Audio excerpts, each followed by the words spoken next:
company. So here you have my contact details. In case you want, you can write down them here. If not, you can later on ask Jonathan, and he will be sharing my contact details with you. So just a few words about our company.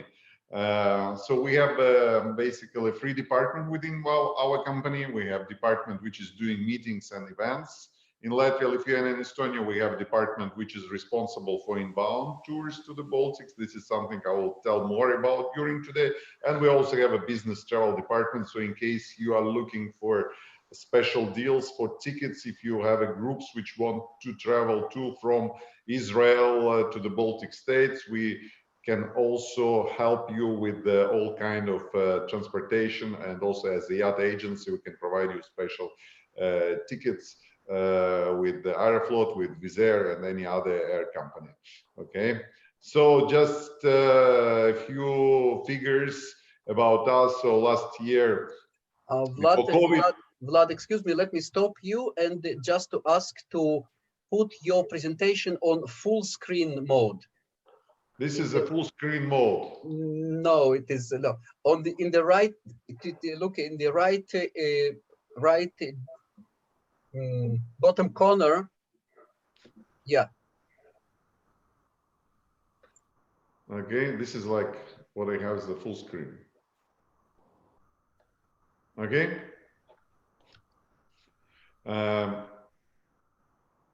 So last year, before COVID, so we handled about 900 groups from more than 50 countries, and altogether we provided services for 27,000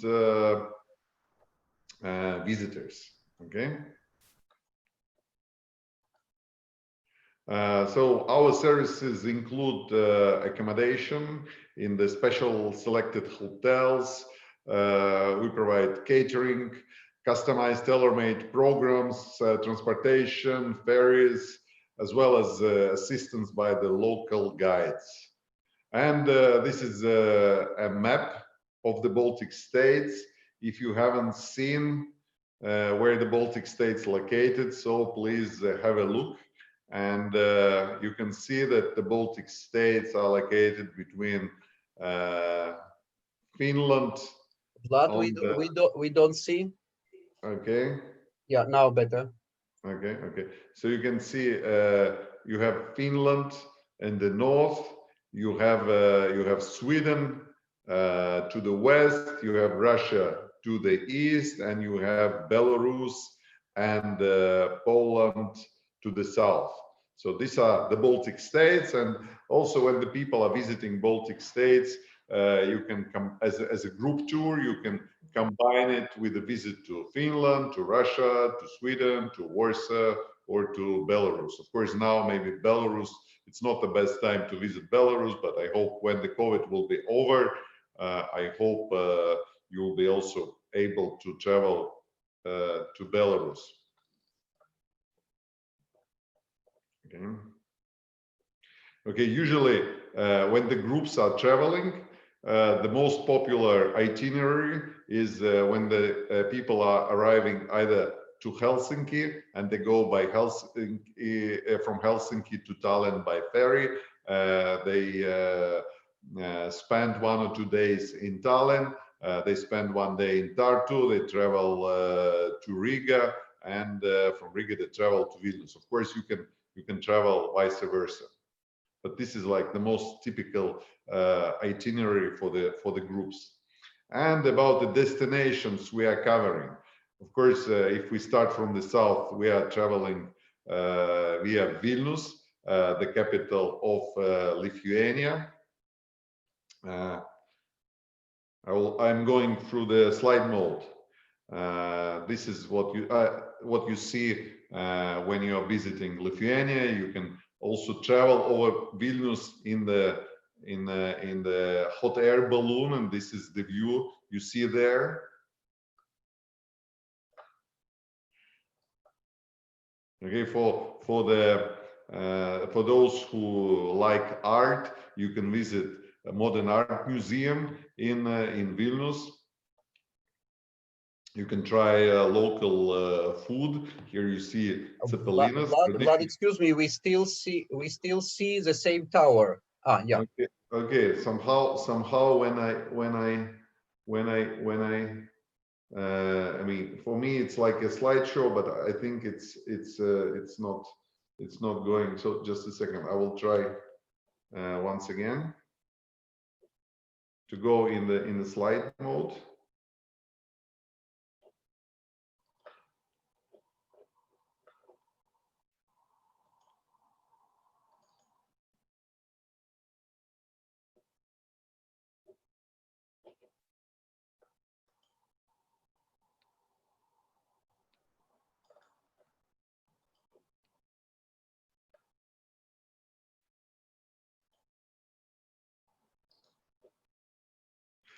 Maybe you can give me a possibility to share the screen.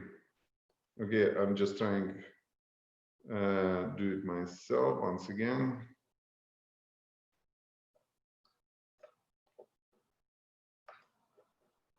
Okay, you see?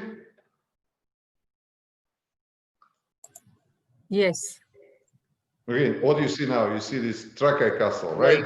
Yes, yes. Right. Okay. This is what also you see. Most of the groups which are traveling in the Baltics, they're visiting Trakai Castle, the ancient capital of Lithuania, located on the island. Of course. Of Estonia and Latvia. And Armand, please open your microphone. I think it's already open. Yeah. Not 1, 2, really. 3. No. Oh, now, yes. Now it's okay. Yes. Okay. Shalom, everybody, and I will try to very briefly explain you about Estonia and Latvia, and just somehow try to encourage that all these states are quite interesting for travelers and could be interesting also for tourists from Israel. Of course, they are already coming, but not so many. Yes, for example, for my company, Jewish people are about 5% only, but it's growing. Yes, and there are different reasons why. And that is also what I would like to say, share with you my feelings and my experience, because I am doing my professional guiding more than 15 years, but I am about 30 years in tourism industry of Latvia. And of course, the Baltic countries are very suitable because it's compact. Yes. Okay, let's start. First of all, about Estonia. Very frequently, tourists are mixing Latvia, Estonia, Lithuania, but it's very easy to remember that Estonia is the northernest Baltic state. Yeah, that is closer to Finland. We are calling or saying that Estonia is smaller than Latvia and Lithuania. That's true, because the population of Estonia is only 1,300,000. But the number of tourists, for example, in the year 2018 was 2,100,000. Yes. It's interesting that in every country, the tourist markets are different. Yes, because in Estonia, for example, the main tourists are Finnish tourists, Scandinavia, tourists from Scandinavia. In Latvia, it's different, and Lithuania is also the composition of tourists are incoming tourists are different. I would like to say that in stretch, only 600 kilometers from Tallinn to Vilnius through the river, you can see different geography, different languages, different architecture and culture. And I think it's also interesting just to show the difference between our countries and our people, of course. So we are located, first of all, Baltic states are located on the Baltic Sea. And it's creating the climate, microclimate in our countries. But I would like to say that, yes, of course, we have sometimes rain, sometimes snow in the wintertime. But that's mild climate, what specialists are calling mild climate. That means that day-night temperatures are not very big difference in day-night temperatures, yes. And also, for example, they are comfortable in summertime in June, July, August, when the temperature is about plus 25, 28, sometimes 30 degrees. Speaking of the geography of Estonia, you can see that there are a very long coastline and many islands. More than 2,000 islands belong to Estonia. Pity that Latvia have no one, and that's one of the reasons why Latvia and Estonia are sometimes how to say, complaining or blaming each other. Yes, that's how it's possible that they also the nearest island to Latvia coast belongs to Estonia. Yes, so you know, between neighbor countries and neighbors always are some discussions going on. Armand, So, excuse me. Armand, Estonian language in Estonia living Estonians and Armand, excuse me. Please, may I ask you to speak a little bit slower? I will try because you know there are a lot of information. Okay, thank you, Jonathan. I understand. Yes, I understand. In Estonia are living Estonians. And interesting, this name of this nationality coming from the Roman times, Eesti. The Roman philosopher Tacit actually called the people of this part of the world Eesti. And from that time already the name of Estonians are coming. Language, Estonian language belongs to the Finno-Ugric language group. It's the same like Finnish, Hungarian, Lev language, that small tribe living in Latvia, for example. By the way, interesting, only 200 people calling themselves Levs. The living standard from the 3 Baltic states, living standard in Estonia are higher, but also the price level are higher. Yeah, so for expenditure, for restaurants, for museums, etc., in Estonia are higher than in Latvia and Lithuania. An image of the country or image of the people of Estonia are that they are slow.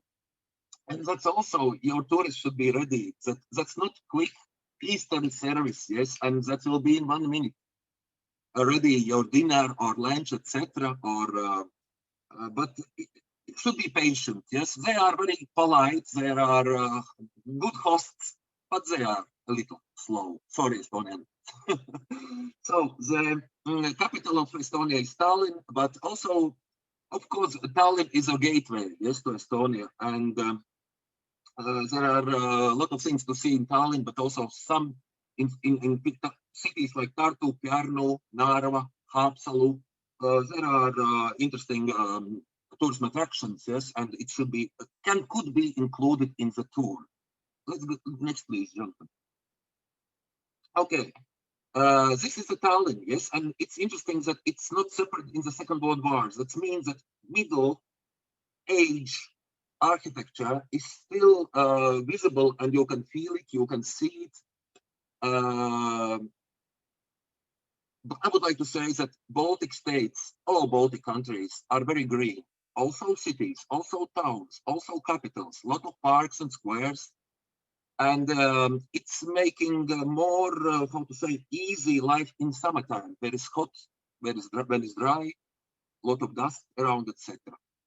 Like Vlad already told, yes, the linear tours normally usually starting in Helsinki or Vilnius or St. Petersburg and going through the Baltic, other Baltic states. But it's also, yes, and actually it's a very easy connection between Helsinki and Tallinn and Helsinki by ferries. Quick ferries or slow ferries, 1.5 hours or 2.5 hours. Gastronomic chic, yes. I pointed out this because, like I would like to say, in every of 3 Baltic countries, you can eat in canteen or bistro or restaurant, but you can be sure that that will be good food, fresh food, tasty food. Don't be afraid that somebody will be spoiled, etc., etc. That is really what I like here in this part of the world very much. Of course, there are also some famous people who was born or lived in Tallinn. I will tell you more about the Jewish famous people connected with Riga, but in Tallinn, for example, lived Sergei Dovlatov, Jewish American Armenian writer. who, yes, for some period he was very important. It's still important about his novels. Yeah? Next, please. Yes, Saaremaa story. Saaremaa is the third largest island in the Baltic Sea, and the largest island would belong to the Estonia. That's about, the size is about 150 kilometers to 50 kilometers, yes. But why it's so special? Because I don't know any place in the Baltic states where are juniperous forests, for example, limestone cliffs on the sea coast 20-25 meters high. Very nice, very good food, local bread, local beer, and the best fresh smoked trout actually in the world, I would like to say. I traveling so much. I had in Saaremaa Island, yes, Saaremaa Island. A lot of spa hotels, good tourism infrastructure, and also, as you can see on the picture, this is in Kuressaare Castle, Archbishop's Castle, built in 14th century. Next, please. Next, please, Jonathan. Yeah, thank you. And of course, in every country, you can find for different market segments, different tours. I would like to present in Estonia, or point out in Estonia, that Estonia is suitable for families with kids, with children and young travelers. They are really very modern, interactive, and that's very important in nowadays. Just to really, it's very hard for me, for example, to tell the tourists you should go, or you can go one museum or another museum if you are not very interested in this topic. But tourists would like to see something interactive. They would like to join. They would like to feel. They would like to touch the things. And actually, in Estonia, they are doing this good. And there are seaplane museum in Tallinn. I really recommend to visit this, or you can recommend to your tourists. Every tourist will be happy about that. AHA Scientific Center. Actually, our kids or youngsters can spend full one day in AHA Scientific Center just to study and learn physical laws or chemical reactions, etc., etc. That's quite interesting. Yes, in Tartu there are Tartu University. Tartu is is a town for young people, but Tartu University is one of the oldest in Europe. In Tallinn, actually, the Tallinn is one of the versions that Tallinn is a homeland of marzipan, yes, or the place where the marzipan, that some sweet dessert was designed, yes. And in Tallinn, you can see several marzipan workshops and organized masterclasses or book masterclasses for your tourists.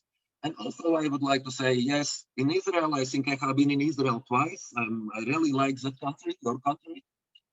In one day, I will be back. Actually, the last time that was March of this year, but that was Eilat.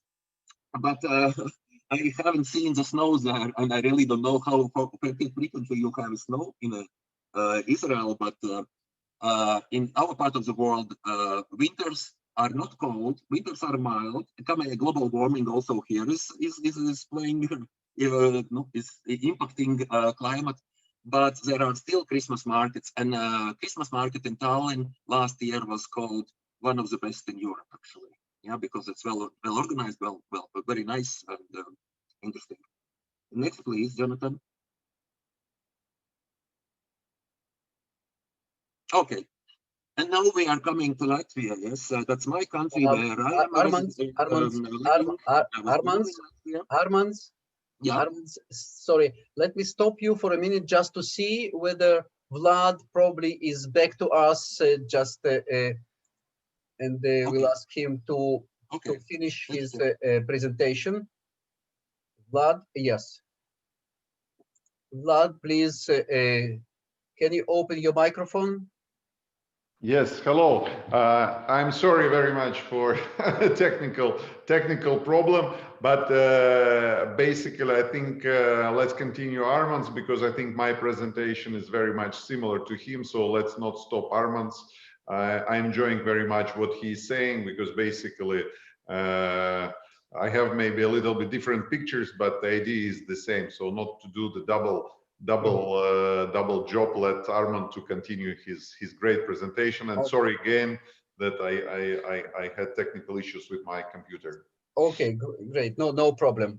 Arman's, please, please continue. I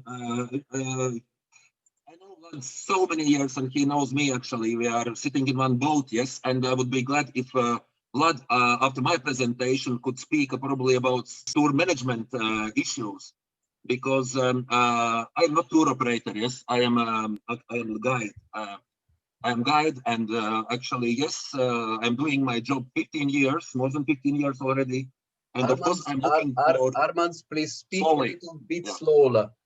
Yeah, thank you. And I am looking for the new ways how to show Latvia, how to show Baltic states in a more interesting way. And my excursions, I'm calling lifestyle excursions, and I'm calling myself lifestyle guide. What does it mean? I hate, probably somebody will be angry to me, but I hate excursions. If some guide are saying, okay, have a look to the right, have a look to the left, somebody was born then and died then. So at the end of the day,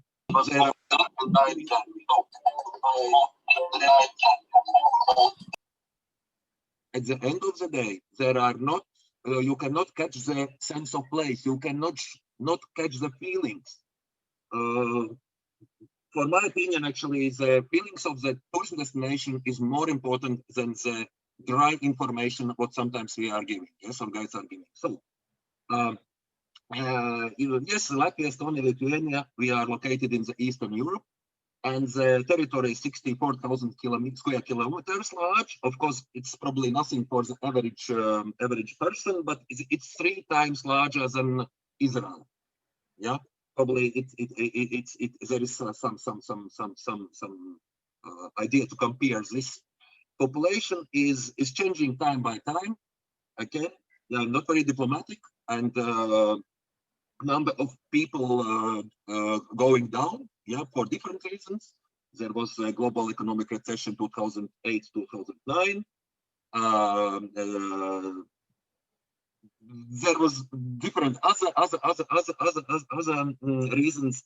I'm not actually complaining or discussing with tourists. If somebody is saying, Arman's, why population is 1,900,000, I read that there is 1,600,000. I think it's not so important. Yes, if somebody would like to say that the number of inhabitants are smaller in Latvia, then I have information. That's not a problem. Inbound tourists in Latvia was in year 2018 2,800,000. I would like to say that we are happy about these figures, but the main problem is that tourists are staying in average short time. Yeah, that's two overnights, something around 2 overnights only. Yes, so of course that's also that is one of the reasons why we would like to improve our tourism products, why we would like to create something new for them. Yeah. As you can see on the map, Riga is on the middle, and Latvia is on the middle between Estonia and Lithuania. And Riga and Latvia is good for the radial excursions or radial tours that you can stay, tourists can stay in Riga. And in 4 hours, 4.5 hours, you can be already in Tallinn or Vilnius or Kaunas. Yeah? Without Riga, you can see Jūrmala. I will tell you a little bit more about Jūrmala later. That's very interesting sea resort. Also Liepāja. Liepāja is only 200 kilometers from Riga to the western part of Latvia, but there is a good kept military heritage. Yeah, so for people who are interested in military heritage, you can see the fortifications of 19th century, Soviet times. Yeah, and also Liepāja is lullaby of Latvian rock, 1980s, 3 rock groups was founded in Liepāja. So probably for somebody it's also interesting. Okay, for the first time it will be enough, but let's yes, Riga. I would like to say that if we compare Tallinn and Riga, if you are walking in Tallinn, the feelings are that you are in the middle town, because a lot of buildings survived from 16th, 17th century. In the old Riga, you can feel like in 18th, 19th century. Mainly buildings are from the 19th century, but of course there are still some churches, Riga Castle, some living houses from earlier centuries. Riga is famous with Art Nouveau style buildings because in the beginning of 20th century, that was a big, how to say, very important and very important time for Riga, Latvia, because economical development was very quick and money was invested in the real estate and the apartment building. So, but in the Europe at that time, Art Nouveau was very fashionable. So this style, architectural style, was implemented or used in Riga.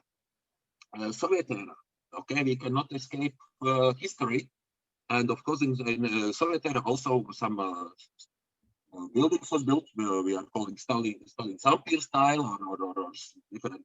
Yeah, there are different other terms, yeah, of that. But some people are interested in Soviet period culture. Multicultural town, multicultural country. Actually, historically, Latvia was under the Germans, under the Poles, under the Russians, under the Soviets, under the Swedes. So that's history again. We cannot change the history. We can just live for today and for tomorrow. Yes. So, and it's really important to tourists speak with them in the language what they understand. Yes, and 90% of my tourists before COVID was from Russia and other Commonwealth of independent state countries, and quite frequently every day I should explain what is difference between what is a difference for living in Soviet times, in nowadays, and when it was better, when it was worse, yes, or not so good. So it's not easy, but I think we are doing okay. And culinary again, I will not tell one more time about gastronomy, culinary, but Riga, and I am sure also in Vilnius and Kaunas, I know also very good, yeah, that there are many places where you can have nice food. Actually, that's very fashionable now. So what we are calling national or Latvian contemporary cuisine, yes. So that is a European cuisine or European kitchen with the Latvian accents, and of course made from the local stuff, local food, yeah, ingredients. Next, please. Yes, Jūrmala Sea Resort, Jūrmala 30 kilometers long, white sand beach, with very interesting wooden architecture, survived from the beginning of 20th century. And also for the people who are interested in architecture, Jūrmala is a good place where to study the modern architecture, nowadays architecture, because a lot of rich people have their villas and houses in Jūrmala, and yeah, that is a special story. I will not go deeper, but really there are quite interesting things what to analyze. Sea and dunes, making this fresh air aerosol what to breathe, and actually that's good for health. And that's why a lot of spa hotels are located in Jūrmala, and actually development of Jūrmala started in the beginning of or middle of 19th century, when the sulfurous mineral water was found in the far end of Jūrmala in Ķemeri. And this mineral water, and later also natri chloride mineral water and brom natri chloride high concentration mineral water, was used for rehabilitation centers of Jūrmala as a treatment. So that is real health resort, like we understand in Europe, old world as we are calling, yes. and it's still working. And a lot of Jewish people, by the way, coming to Jurmala, people who left USSR and living now in Israel, they are coming to Jurmala just improve the health, and especially in summertime, there are very high, very hot in your country, but in Jurmala, the climate is mild, yes, and especially for the retired people, that's more convenient, more comfortable to spend summertime here. Okay, let's skip restaurants and go, yes, to Kuldiga. Yes, it's no, please have a look to the picture, and it's not probably so easy to understand what is that, but that is the widest waterfall in Europe. Of course, everybody knows the largest waterfall in Schauhausen in Switzerland on the Rhine River, but not so many people knew that the widest waterfall in Europe is located in Kuldiga. That is the capital of the western part of Latvia, Kurzeme. Yes, there were 200 years that was territory of Duchy of Kurland. That is another story. But this waterfall is about 250 meters wide, and especially interesting in October and May, when fish is going for breeding and jumping over all this waterfall, because waterfall is only 1.5 or sometimes 2 meters high, not so very high, but very wide. And that time we are calling flying fish time, and that's really amazing. Yes, in Kuldiga and Kurzem, actually, we are rich with manors. Actually, in the 19th century, there was built about 2,000 manor houses for nobilities, Baltic nobilities, German, Swedish, Russian nobilities, and some of them are still survived, and they are renovated, and they are working as hotels or restaurants. Yeah, что-то еще. Okay, something else. But next slide, please. And here is one story, actually. This is Kazdanga Palace. And that is from my experience, actually. That was about 4 years ago, I think. So I had two couples from South Africa, Jewish people from South Africa. And we visited Kuldiga. And I started to tell about this Kazdanga Palace, because Kazdanga Palace is about 15 kilometers away from Kuldiga. And I told this palace belongs to the Baron von Kampenhausen. And those people told, Armand, but we in South Africa, in Johannesburg, we have some lady. She is about 80 years young, but she calling herself Baroness, and she is from Kampenhausen's, sorry, not Manteufel's, not Kampenhausen, sorry, Manteufel's family. So, and really, that lady is connected with this palace. Yes, so small is the world, actually. Just we should open our eyes and here's the information. And people, these two couples were so happy, actually, and I hope I made happy also the lady in South Africa. And probably in one day she will come back to their well, the place that's connected with her relative. Next slide, please. Yes. Latvia is very green, and I would like to say in 3 Baltic countries, all 3 Baltic countries, nature is great. You can use this nature for hiking, cycling, forest therapy, just walking, for mushroom picking, from canoeing. We don't have white waters. We have very safe rivers, but very nice valleys of rivers. Yes, and it's very easy to canoeing, good for fishing. Also, hunting can be organized, but about hunting, probably not can tell more, because it should be organized. Advanced, that's not so easy. Just come and shoot animals. No. A lot of there are many protected by law animals, and very short periods for the hunting. And don't be surprised, but also skiing, downhill skiing. Actually, is our highest mountain in Latvia is only 380 meters above the sea level. We are very proud of this.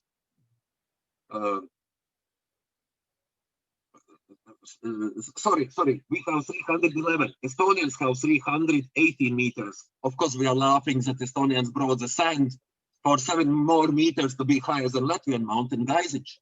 But actually, we are really using our small mountains for downhill skiing. And that's very good for the beginners, yes, because no queues on the ski lifts, especially in the working days. The prices are cheap and good instructors. Next slide, please. and Jewish threat in Latvia. Actually, this was a slide what I would like to really start my Latvia presentation and encourage to you, because the history of Latvian Jews are very deep. No, not very actually, if you compare with the world history, of course, but Jewish people came to Latvia in the 16th, 17th century from Poland, Ashkenazi Jews, through the Lithuania, so-called Litvaks, and they settled in the western part of Latvia in Kurland, because Duke of Kurland, he was a very clever governor. He let them not only live, but also work and earn money. And in some Latvian towns, especially in the western part of Latvia, the population of Jewish people was 60–70%. That is the 18th century. Yes, so quite important. There was more than 200 synagogues, at least at every Latvian town and city. In nowadays there are only two synagogues, operating synagogues, working synagogues. That is a Riga synagogue or Peitau Shul, located in the old Riga, and one more in the Daugavpils. Also on the way, yes, for some Jewish people, this Jewish heritage is very important, yes, and that's why we are also showing the territory of the former Riga Jewish ghetto. There is still buildings like it was in the buildings was built in the 19th century, but also these buildings survived through the Second World War. That there are not so many towns in Europe where you can see this heritage, but in Riga you can see this Main Street, Luda Street, with the original buildings from the time where the Jewish people lived in the ghetto. Yeah. Also memorials, like Vlad already I think told a little bit. Yes. So we have several memorials and good kept. I would like to say good kept, and people visiting these places. And I would like to call some also famous people who was born in Riga and Latvia. And these are like keywords I would like to say for promotion of tours to Baltic states and Latvia. And one of the, I would like to say more famous, I think, is that is a Michael Eisenstein. That is a father of Sergei Eisenstein, the famous cinematographer. Everybody knows Sergei, but not so many people knew him. His father, Michael, who was architect, and for example, building what you can see in picture now, that was designed by Michael Eisenstein. His style, architectural style, is very colorful, bright. A lot of decorations on the facades, a lot of symbolics on the facades. Also, philosopher Joshua Leibovich was born in Riga. Yesaya Berlin was born in Riga, president of British Academy. Philip Hoffman, famous American Jewish photographer, we know, was born in Riga. Painter Mark Rothko, his pictures are sold now in United States for the $10 million. He was born in Daugavpils, second largest city of Latvia. Composer Zevi Abraham Middleton, he is actually composer of Havanagila. Everybody knows Havanagila, yes, but many people saying, okay, that's folk song, but actually this folk song was, how to say, prepared for singing like we are singing today by Zevi Abraham Middleton. Eighth world chess champion Michael Tal was born in Riga. Inventor of jeans was born in Riga, Jacob Davis. Okay, Jonathan. Yes, and here is my contact. Yes, there's my contact. I'm very happy that I was a guide for Noah, the famous Israel singer. We are still in contact, and yes, I'm very, very proud, and I follow her, and I would like to say she's bringing the peace to the world. Really, she's like angel. Okay, thank you for your attention, and of course, in so short time, it's not possible to explain a lot of things. Yes, we should go deeper, and my proposal is probably to make such meetings, Zoom meetings, slowly, but more detailed for certain topics or certain geographical areas. Thank you. Okay, Armand, thank you very much. And of course, if somebody wants to get more details, please don't hesitate to contact Armand directly or contact me, contact us, and we will provide you with the contact details of all our presenters. Bevakasha. And the next one, I would like to ask Aushra. Aushra, are you here? Yeah, please unmute your microphone. Hi. And let me introduce you the Latvian tour guide, Aushra, and she will tell us about Lithuania. Yeah, Lithuanian tour guide, Aushra. Hi, do you hear me? Yes, we can. Good. Labas. I would say that in Lithuanian. Labas. Hello.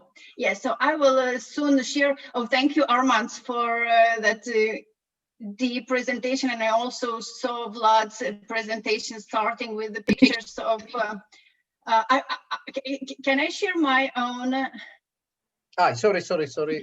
Can I share my own, because I have something a bit a surprise for you. So yeah, so I would probably won't go that deep, because I think that still Vlad will have some pictures of Lithuania. So I will just have a little bit shorter, maybe we'll have some tricky things. Do you want to practice Lithuanian? Can you say this word? Do you see my screen? Yes, we see. Yeah. Can you say šalti barščiai? Salty barščiai. Šalti barščiai. Yeah, you can repeat that for yourself. Yeah, it's one of the easiest words in Lithuanian, and we teach everybody who is coming here. It means cold borscht. So that's the soup that everyone must try visiting Lithuania. I think Latvia, Estonia, they can also offer. So if you come and meet me, I will definitely show you how to cook it, and you will definitely have to try this thing. It's cold soup for hot summer days of Lithuania. Okay, but let's be a little bit more serious and let's switch to Lithuania. You probably remember that Lithuania is in the south of the Baltic states. So we are Italians from the Balts, you know, the most open, probably most funny. We always compete with Estonians and Latvians, as it's normal, you know, because everybody considers the Baltic states as one country, and we are all different, and we want to show that we are different. So we are the Italians of the Balts. Okay, it's the largest country with almost 3 million of population and 65,000 square kilometers. Still, it's very small, you know, 3 million, less than 3 million. So it's one of the say least dense country, quite safe now.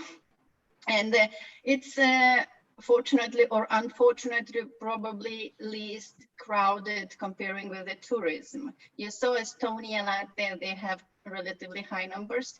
Lithuania is still about like 3 million, about the same amount as the population of Lithuania. That's mainly because of Vilnius, which you can see in the east of Lithuania is not on the sea, and we do not have cruise ships coming to the capital of Lithuania, and that actually makes these numbers a bit lower. But if it's not that often visited, it's not, it doesn't mean that it's not worth to visit. So as I have already mentioned, I'm not going to show you a lot of beautiful pictures. Vlad maybe will continue to show Vilnius. All three Baltic capitals are very different. As Tallinn was said to be medieval, Riga was said to be more Art Nouveau. Vilnius is a Baroque town. It's the most northern Baroque town. So if you like Baroque architecture, it's the place for you to visit. Ethnical and religious diverse, and that's also not very exceptional in the region, but still since like 600 years, it has been ethnically diverse, and this diversity is something that we are proud of. to talk about religion and to talk about ethnicity, it's not unpolite. I mean, we always talk about that, and we always try to share this diversity among the ethnic and religious group. And another thing I want to stress about Vilnius as a capital, it's I haven't mentioned, it's about 500,000 of population. So it's, let's say, average capital of Europe. But it's like if you are in the heart of the old town, 10 minutes walking, you appear to be in the middle of nowhere, kind of forest on the hill, and it's for like hiking trails. 10 minutes to another direction, and you are in the middle of the downtown with skyscrapers, banking offices or so. So you are really in everything in walking distance. And if you are a visitor tourist, you can see very easily those different features of the city. It's a very safe town, and I could say that my daughter is now she lives abroad, but when she was like 20, living still with me, I was quite quiet when she was coming home at 2 or 3 p.m. alone and walking. And it's really very safe town, and we ourselves feel very safe in the town. So I think it's very important for travelers to feel safety. And when you come, you feel this coziness and safety, and it's, I guess, a good point of, let's say, for the sales of tourists here.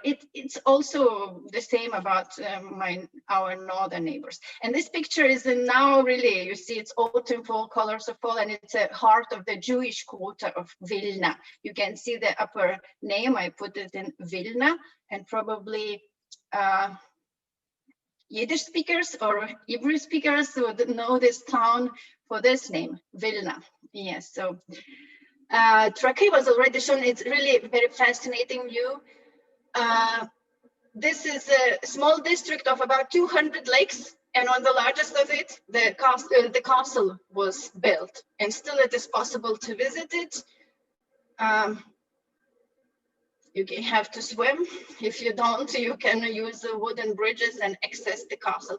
It's really, well, it's maybe 2-3 hours for the visit, but it's the must. It's about 30 kilometers from Vilnius, so it's really half an hour driving, and it's the must seeing while visiting the capital. And also it's a place where a very special ethnicity called Karaims live.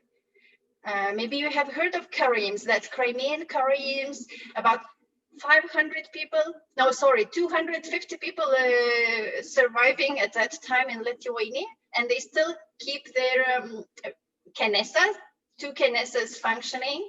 They speak their Karaim language, they eat their kibben, and they are very interesting ethnicity, and still possible to see them in this town. And of course, it's a national park because of these lakes, and so it's very, very good to visit.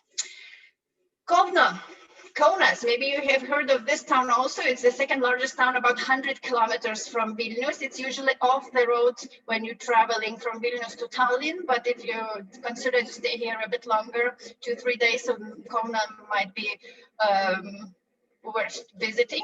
Not only because it's interwar architecture, but any Israeli coming to Lithuania is talking about Jasikevičius. Have you ever heard of Jasikevičius? Don't tell no. He was a coach, basketball coach. You know, Lithuanians are dying about basketball. It's our second religion. We call that even the first one. And Žalgiris, the basketball team, Jasikevičius was recently coaching, so it's from Kaunas. So there are spots to visit regarding this sport issues in Kaunas.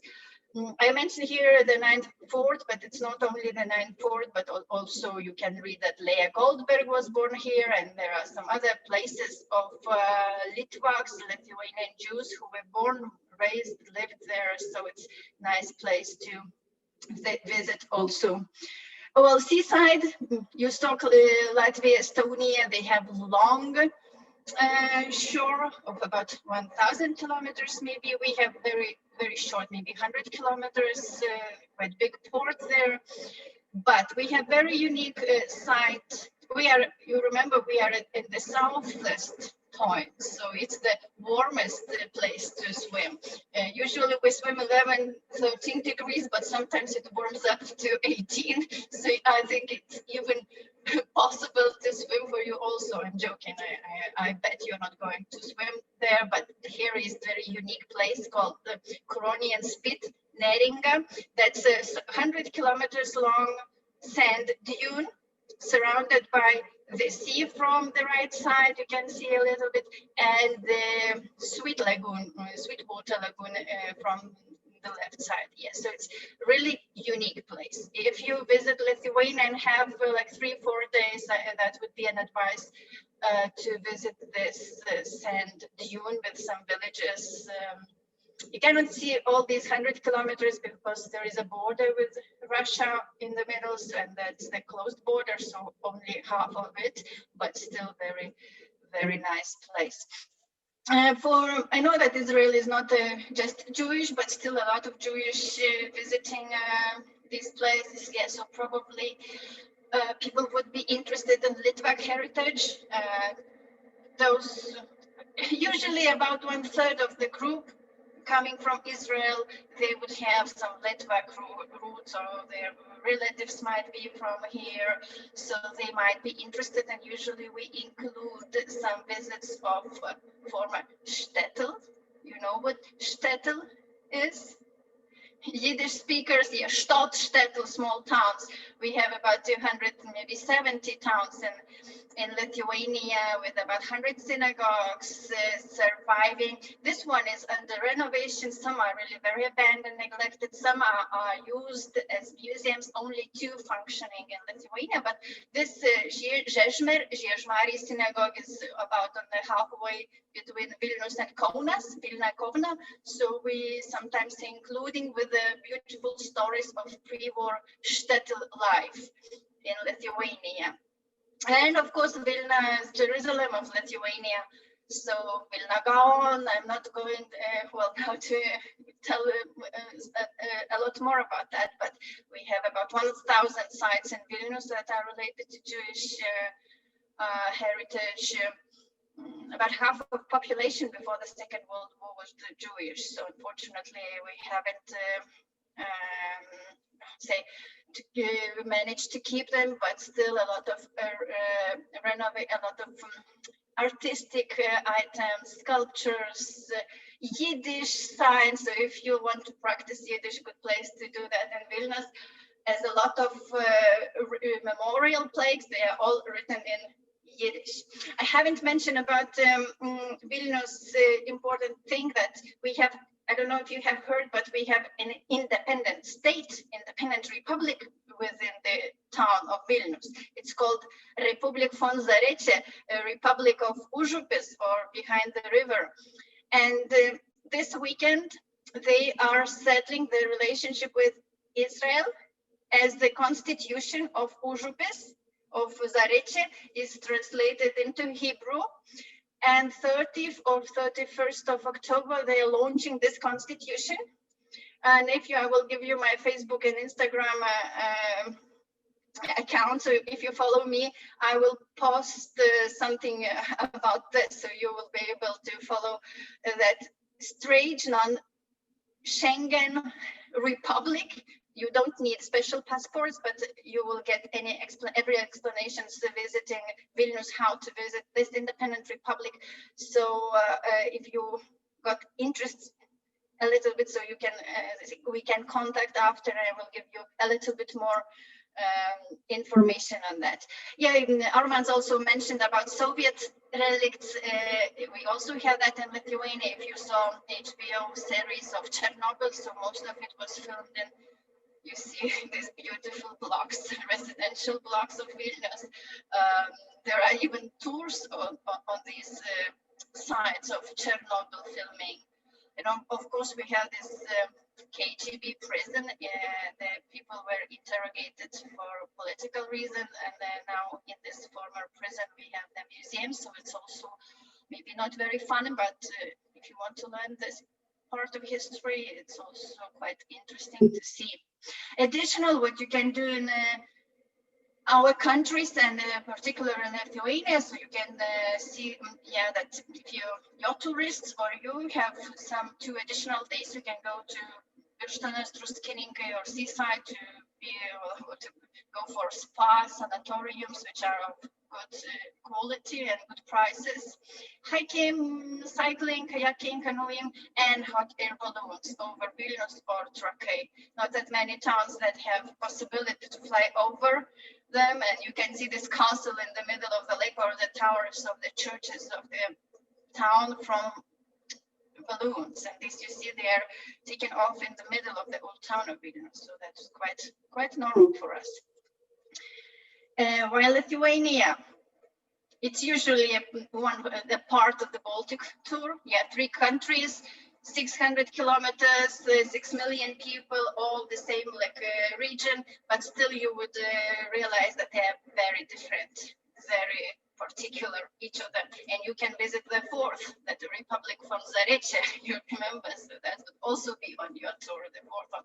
Climate, good to travel in a hot summer. I mean, when you have a hot climate, so here it could be like 20, 25, and it's quite good for southern travelers. Not yet overcrowded, still authentic, safe, I said. If your tourists have Litvak route, so that's the must for the people to visit this area. And here you can see myself, you can see, actually it was a coincidence that I got the opportunity to present myself as a guide. That's my particular special interest of discovering, investigating Litvak roots. And you see that's I have a Litvak shtetls, the brand, and that's logo, if you recognize the flag of Lithuania, the colors, and David Star. So that's the bridge between Lithuania, Litvaks, and Israeli. And it's not that I am just specialized or have this particular work with Israeli people. No, I work in English and Spanish, Russian if needed. But that's my personal interest. This year, we do not have foreign travelers, so I introduced this Jewish culture for our locals, even starting with Abraham and Moses, to tell a little bit more of Jewish culture to our Lithuanians. And of course, I would be glad to share my experience and my knowledge with you if you have any questions. So you can contact me. And you can see the picture next to Romain Gary, famous French writer who was born in Vilnius. So that would probably be then. Do you remember the word for cold soup? Šalti barščiai. Okay, so that please remember that. Okay, so that's it for me. And I think that, Jonathan, if you can switch my screen share. Yeah. Also, thank you very much for the interesting presentation. And actually, I would invite our participants to ask presenters questions if something is you want to know, and they are here. Of course, you can contact them directly, and you have all contact details. And I would like to remind that we are recording this meeting, and tonight or tomorrow it will be published on YouTube. But now it is time to ask questions. I see in the audience, yeah, Nomi, please open your microphone. Yes. First of all, thank you, all of you, for the information we got today. As far as I know, from my experience, you can travel in the Baltic in 2 systems. Last year, in the Israeli audience, many tours were like cruises boat that stop on the port, people getting bus and traveling. This is one thing I want to say. And the other question is, I need to know, as a new guide in this area, I need to know the law. Some countries, it's compulsory to take the local guide. Some countries, it's compulsory to take the national guide all the time. So I like to understand about these technical details of traveling in the Baltics. Okay, maybe I can comment. Yeah, sure, please. Yes, so Naomi, shalom. First of all, Shalom. speaking about the cruises, Yeah. if you want to visit Tallinn, I think this is a good way because I mean there are a lot of cruises around the Baltic Sea, at least there were, not now, of course, yeah. And let's say all these cruises, they have a major destination, St. Petersburg.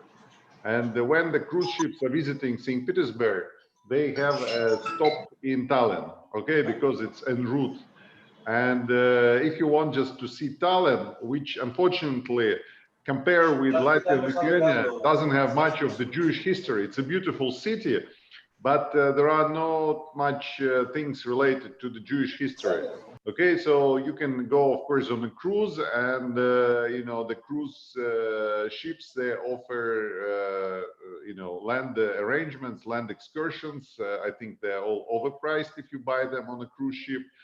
But I mean, it's a convenient way to have a half-day city tour.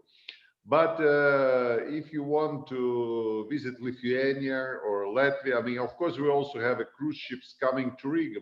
But I think it's a good way to explore very quickly a city. If you want really to enjoy, let's say, the local food, the local culture, if you want to learn more about local traditions, I would recommend you to use a cruise because I mean the cruise ships are very popular for Americans, they're very popular for Asians, for those people who live far away from Europe, and they travel maybe once in a lifetime, and during one cruise they want to see maximum places, but it's not, I think, enough if you want really to learn more about the destination. That's from my experience. Now, I don't know, did I answer your question or not? The people that are in this meeting today, this evening, all of them are tour guides. Okay. So everything supposed to relate to groups tour, not to FIT tours. Okay. Yeah. So cruise ships is good for FIT customers who want to enjoy the sea and who want to have a kind of holiday. Everything is included, and they just visit different cities. And by the end of the trip, they have really a mix of everything they have seen. So they don't remember where they've been and where not. Okay. But again, the cruise ships is not the most ecological way to travel, in my opinion. But never mind.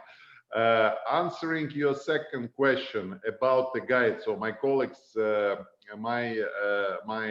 support you. So usually what we recommend is that you have if you're traveling with a group, you need to have a tour leader. And then depending on the place, there are different requirements. So for example, you just saw the picture, I have started to show it in the beginning, and Ausha has shown you the beautiful Trakai Castle. Yes, so in Trakai Castle, you can provide excursions only if you have a special license from Trakai Castles. You need to pass exams and so on and so on and so on. So by saying that, I say anybody can be tour leader. Tour leader can be from the Baltics, or it can be from Israel, so you can be a tour leader. But then there are many places which require that you use local guides. Otherwise, it will not be possible for you as for a tour leader to have local excursions. So my answer is that the tour leader can be anybody, but then depending on the itinerary, there are some places where you are requested either to take local guides who have a license, or you should be qualified to have to have special application or document that you can provide excursions in these particular places. Okay. Maybe Armand can comment more, or you agree?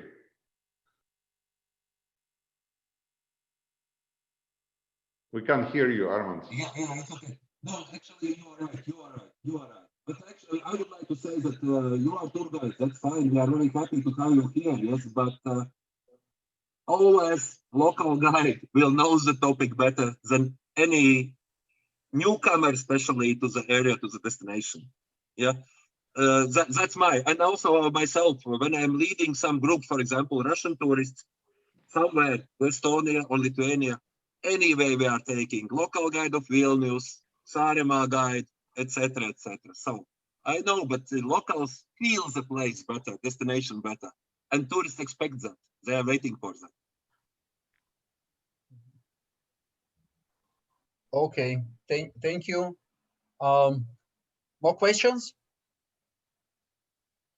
Okay, if there is no more questions, let me thanks a lot our presenters and Mr. Vlad Karagin, Armand, Oshra.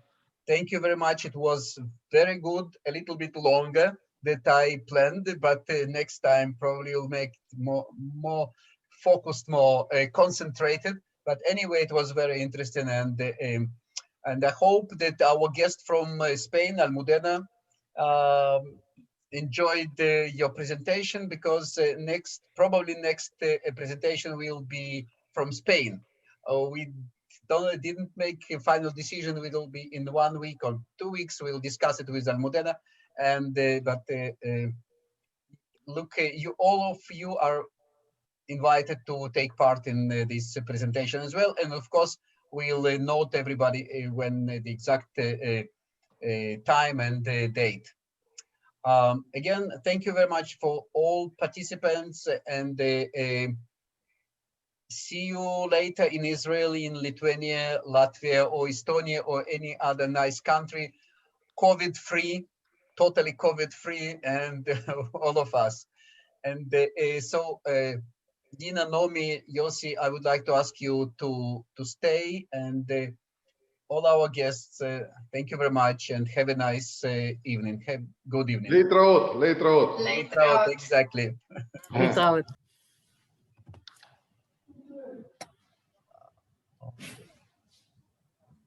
Wait a second.